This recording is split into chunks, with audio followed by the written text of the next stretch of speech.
Hello YouTube, this is Mr. Miranda the Tech Guru. Today I'm going to be talking about the Samsung Galaxy S9.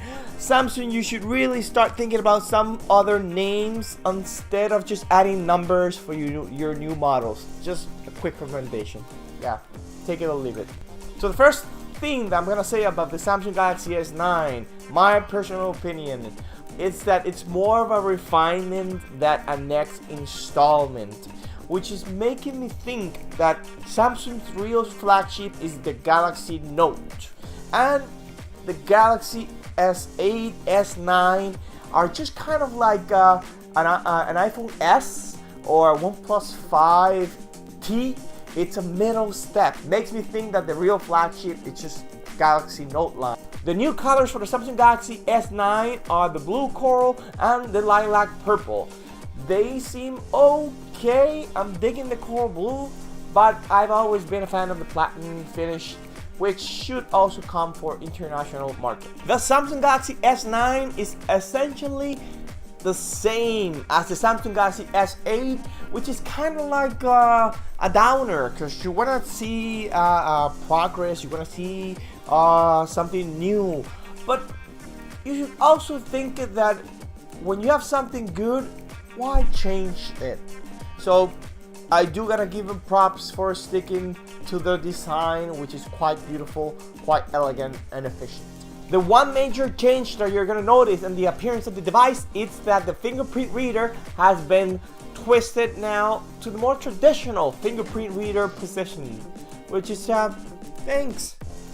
That was kind of obvious. That should have been there from the beginning. Headphone jack is still there. Yay! Way to go, Samsung. Keep it up. One of the few manufacturers aside from OnePlus 5 and others that still have the headphone jack.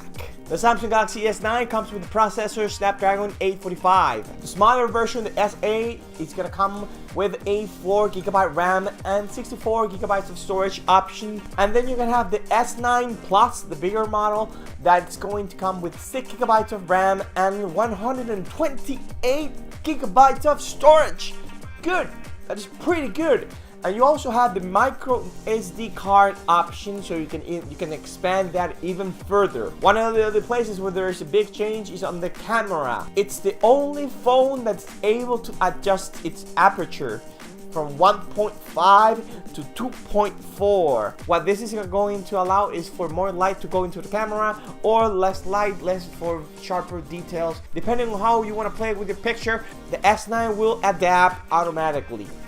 That is pretty nice. No smartphones can adjust the aperture of their cameras. Good on Samsung, keep innovating. Then you have some new super slow-mo options where you can record at 720p and 960 frames per second. That is kind of insane, but still good. Then you have a 1080p with 240 frames per second, which is also quite nice, and it's competing quite well with the iPhone X. And last but not least, well actually maybe least, is the AR emoji. AR emojis will take the user's face and make them into an animated face, which you can edit and change clothes and all of that stuff.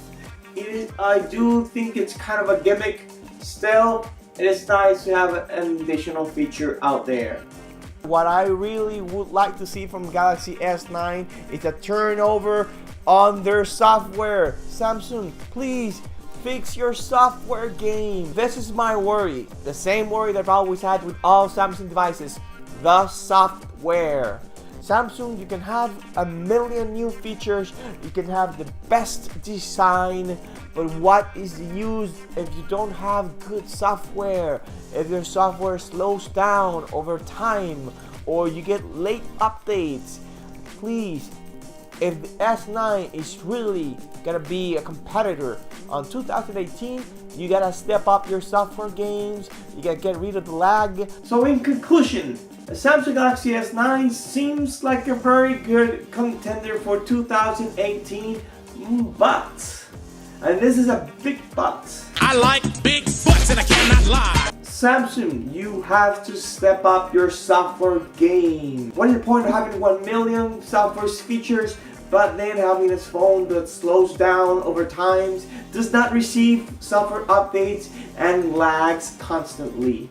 So my recommendation to Samsung, think quality over quantity. I believe that this has been Samsung's problem for a long time. The quality of their software is not up to par, and they've been trying to make up for that with tons and tons of features, at many times gimmicks and things that people won't use. So Samsung, quality over quantity, please.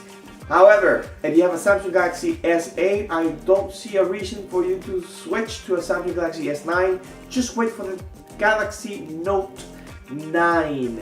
So, as I mentioned earlier in the beginning of the video, Samsung Galaxy S9 is more of a incremental update, like an iPhone S or OnePlus 5T. So, hold off your money. Don't go for the Samsung Galaxy S9.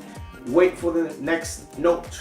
I believe it will be a much better investment. Let me know what you think of the Samsung Galaxy S9 in the comments. Do you agree with me? Is there something else that you like about the S9?